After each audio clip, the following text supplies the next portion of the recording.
നികുതി പിരിവിൽ വട്ടംകുളം ഗ്രാമപഞ്ചായത്ത് ജില്ലയിൽ വീണ്ടും ഒന്നാം സ്ഥാനത്ത്. മൂന്നാം വർഷമാണ് നികുതി പിരിവിൽ വട്ടംകുളം ഗ്രാമപഞ്ചായത്ത് ജില്ലയിൽ തന്നെ ഒന്നാം സ്ഥാനം നേടുന്നത്. സാമ്പത്തിക വർഷം അവസാനിക്കാൻ 2 മാസം കൂടി അവശേഷിക്കെ വസ്തുനികുതി പിരിവിൽ വട്ടംകുളം ഗ്രാമപഞ്ചായത്ത് ഈ വർഷവും ജില്ലയിൽ ഒന്നാം സ്ഥാനത്ത്. 1.43 കോടി രൂപയോളം പിരിച്ചെടുക്കാനുള്ള പഞ്ചായത്ത് ഇതിനകം തന്നെ 1.9 കോടിയോളം രൂപ പിരിച്ചെടുത്താണ് മറ്റ് പഞ്ചായത്തുകളെ പിറകിലാക്കി മൂന്നാം വർഷവും ഒന്നാം സ്ഥാനത്തെത്തിയത്.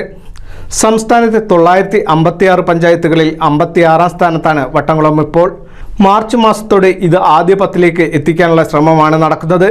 നികുതി പിരിവിൽ 100% കൈവരിക്കുക എന്ന ലക്ഷ്യത്തോടെ കഴിഞ്ഞ 3 വർഷമായി പഞ്ചായത്ത് ജീവനക്കാരും ജനപ്രതിനിധികളും ഒരു മനസ്സോടെ നടത്തിയ പ്രവർത്തനമാണ് ഈ നേട്ടത്തിലേക്ക് പഞ്ചായത്തിനെ എത്തിച്ചത്.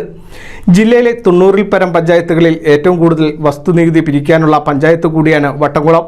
നികുതി പിരിവിനുള്ള അറിയിപ്പ് നൽകിയതോടൊപ്പം അടയ്ക്കുന്നവരുടെ കണക്ക് കൃത്യമായി അവലോകനം ചെയ്ത ശേഷം വാർഡ് തലത്തിൽ അംഗങ്ങളുടെ സഹകരണത്തോടെ ക്യാമ്പുകൾ നടത്തി ശേഷിക്കുന്നവരെ അവിടെ എത്തിയും നികുതി അടപ്പിക്കാനുള്ള സൗകര്യം ഏർപ്പെടുത്തി.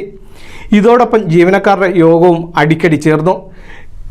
കിട്ടാനുള്ളവ പ്രത്യേക പട്ടിക തയ്യാറാക്കി അവരെ കാണിക്കാനും വിളിച്ച് നികുതി അടപ്പിക്കാനുമുള്ള നിർദ്ദേശം നൽകിയുമാണ് 100% എന്ന ലക്ഷ്യത്തിലേക്ക് പഞ്ചായത്ത് മുൻ വർഷങ്ങളിലെത്തിയത്.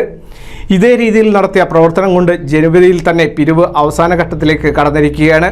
ഗ്രാമപഞ്ചായത്ത് president MA Najeeb, secretary R Rajesh, ആസൂത്രണ സമിതി ഉപാധ്യക്ഷൻ ഇബ്രാഹിം മൂദൂർ, കഴുങ്ങിൽ മജീദ് എന്നിവരുടെ നേതൃത്വത്തിലാണ് പ്രവർത്തനങ്ങൾ നടത്തുന്നത്. NCV news, Edappal.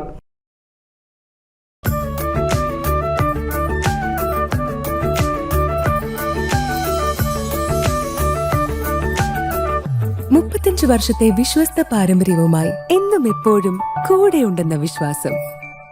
Basit wedding mall, Basith arcade, Poonkottukulam, Tirur.